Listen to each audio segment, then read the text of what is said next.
ఏ గోపాలరావు గారి ఇల్లు ఇదేనా? అవును. ఏంటి? ఏంటది? ఏం లేదులే, పని చూసుకో.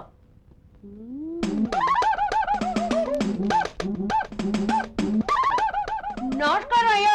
బాగున్నారు అయ్యగారు? బాగానే ఉన్నాను. కనపడలా? మా దుర్గి ఎట్టుంది? బాగానే ఉంది. వచ్చిన పని బాగా చేస్తుందా? చేస్తాంది. మీ చిన్న కోడలు రోగం బాగా కుదురుస్తుందా? చిన్న కోడల రోగం కాదు, నా రోగం కుదురుస్తుంది. మీకేం రోగం? తర్వాత చెప్తాను గాని అసలు నువ్వు ఇక్కడికి ఎందుకు వచ్చినట్టు?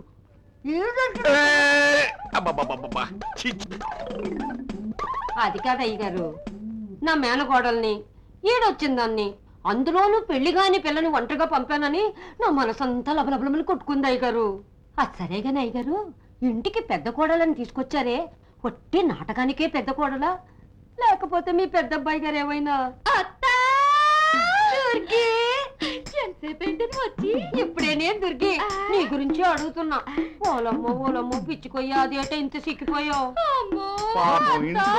ఎక్కువై చిక్కిపోయింది. ఇదెవరు? ఇదిగో మర్యాదగా మాట్లాడు. మా మేనత్త. తెలుస్తూనే ఉంది, గుడిసెల సరుకని. ఓలమ్మో ఇట్రాయే. గుడిసెల సరుక మాటలు జాగ్రత్తగా రాని. ఏ కొడతావా? అనుమానమా? ఇదా మీ పన్నాగం? గుడిసెల్లో సరుకుని తెచ్చి నా మీద ఉసుకులుపుతున్నారు కదా. ఉండేది మీ పని చెప్తాను. ఏటే ఏటే నువ్వు చెప్పేది? అసలు ఏటని చెప్పేది? చెప్తుందట. ఇదిగో నాగమ్మ, ఏటయ్య గారు, అది నువ్వంటే భయపడి తెస్తుంది. నీ మేనగాడితో పాటు నువ్వు కూడా ఇక్కడే ఉండు. అట్టగా నిదానంగా మాట్లాడేది ఉంటుంది. అట్టగాయ్య గారు, మీరేం భయపడకండి, అన్ని నేను చూసుకుంటానుగా. వస్తే అమ్మాయి భలే ఆకలిగా ఉంది. దొంగా ఆ సంచితి అమ్మా, మా అత్తకి బాగా నెయ్యేసి మసాలా దోశ వేయించి పైకి తీసుకురారా. అబ్బా పైకి ఎందుకు లేవే, వంటలు ఎక్కడుందో చూపెట్టమను, అక్కడికి పోయి 5 వేసుకుని తినేస్తాను. ఒరే, మా అత్తకి వంటిల్లు ఎక్కడో చూపించు. అలాగే అమ్మా. రండమ్మా. మొగుడు పిల్లలు ఇద్దరు వంటింట్లో సంవత్సరాలు వేస్తున్నారు. వాళ్ళిద్దరు మొగుడు పిల్లలు కాదు, ఆయన మా అయ్యగారి పియ్యే, ఆమె మా అయ్యగారి కుక్క. కుక్క కాదురా, కుక్కు అంటే వంట మనిషి అని. అవును, మీరు అయ్యగారి పెద్ద కొడలు గారు అత్తగారు. అయ్యగారి పెద్ద కోడలు గారి అత్తగారు అంటే అయ్యగారు మీకు? అదేం కాదులే, ఆ పిల్ల నా మేనగాళ్ళు. ఓహో, అవును, నీకు పెళ్ళిందా? నీకే అయ్యింది, ఒక మొగుడు కూడా ఉన్నాడు. ఒక్క మొగుడు కాకపోతే 100 మొగుళ్ళు ఉంటారా?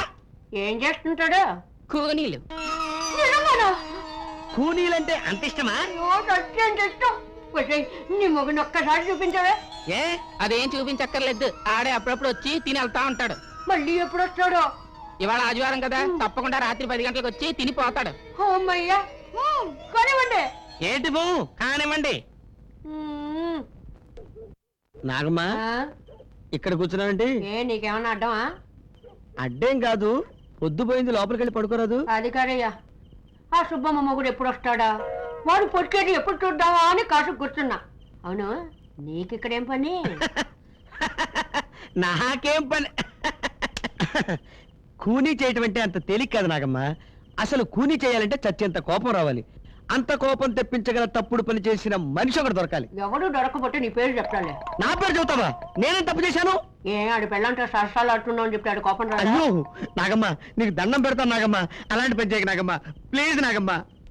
అమ్మో, వాడే వచ్చేస్తున్నాడు. అమ్మో ఏడి? అమ్మో. ఏడి? నువ్వే నా సుబ్బమ్మ మొగుడివి?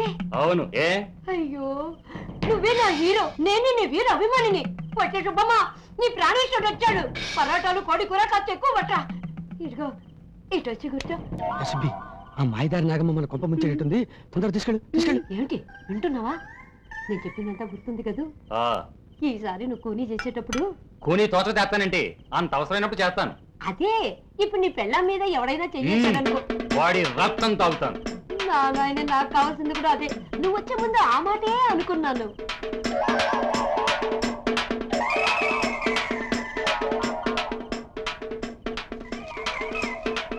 ఇదిగో, చెప్పిందంతా మర్చిపో మాకు. ఈసారి కూలీ చేయాలనుకుంటే నాకు ఒక్క మాట చెప్పు, ఆ మనిషిని నేనే చూపిస్తా. అట్టగే సుబ్బి, వస్తానే, తొందరగా ఇంటికి వచ్చేయి. అట్టాగే.